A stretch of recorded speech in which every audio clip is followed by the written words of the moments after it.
સેવાનો ભાવ છે જ તે, અને આ જે રસોડું ચાલે છે એ સૌ થકી જ ચાલી રહ્યું છે. ત્યારે આ ઉપરાંત આપણે જોઈએ તો ગૌશાળા, ગાયો એટલે સેવાનું પહેલું પગથિયું છે, કાયમ માટે આપણા અહીંયા એ જ રહ્યું છે.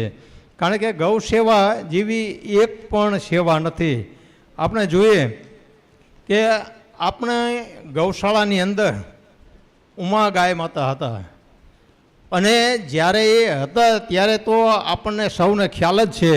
આપણે ત્યાં પહેલાં પ્રતાપભાઈ હતા, અને એ આખું એનું રજિસ્ટર એને મેન્ટેન કર્યું હતું કે જ્યારે જ્યારે જે કંઈ જરૂર પડે અથવા તો કોઈને કોઈ પણ જાતની મનવાંછિક ઈચ્છાઓ હોય તો એ ઉમા ગાય માતા પાસે જતા, એના ઉપર હાથ ફેરવતા, અને પોતાનું જે કંઈ ઈચ્છા હોય એ વ્યક્ત કરે તો એને ગૌમૂત્ર આપતા હતા.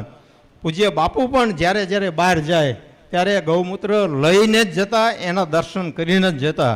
આપને એક દાખલો એનો આપું ઉમા ગાય માતાનો, કે જ્યારે આપણું જૂનું મંદિર હતું અને ત્યાં ગૌશાળા હતી, એ જ્યારે બીમાર પડીને લઈ જવાને હતી ત્યાં ગોપાલવાડી, એ વખતે અહીંથી ગાય નીકળી બહાર લઈ ગયા તો એ પગથિયા ચડી અને બાપુ જે બાજુ બેસતા હતા ને ત્યાં સુધી એ ગાય માતા ગયા અને ભગવાનના દર્શન કરી અને પછી ગોપાલવાડી ગયા છે.